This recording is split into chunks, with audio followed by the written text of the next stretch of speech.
پیارے بچوں، آج ہم جو سبق پڑھیں گے اس کا نام ہے اشارے ٹریفک کے۔ علی اپنے ابو کے ہمراہ سڑک پار کرنے لگا تو ابو نے اس کا ہاتھ پکڑ لیا اور کہا، علی بیٹا، سڑک دھیان سے پار کرتے ہیں۔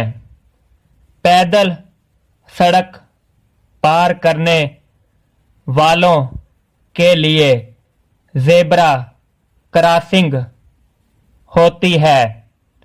اگر کہیں زیبرا کراسنگ نہ ہو تو ہمیں سرخ بتی جلنے کا انتظار کرنا چاہیے۔ وہ کیوں ابو جان؟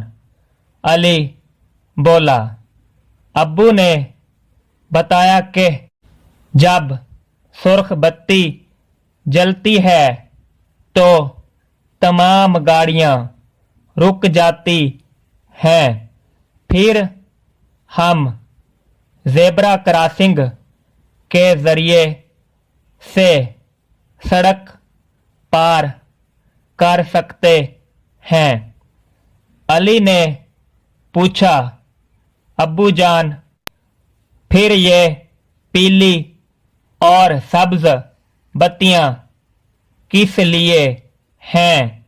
ابو نے بتایا، پیلی بتی کا مطلب ہے چلنے کے لیے تیار ہو جائیں، اور سبز بتی کا مطلب ہے کہ اب گاڑیاں چل پڑیں، لہذا ہمیں دائیں بائیں دیکھ کر احتیاط سے سڑک پار کرنی چاہیے۔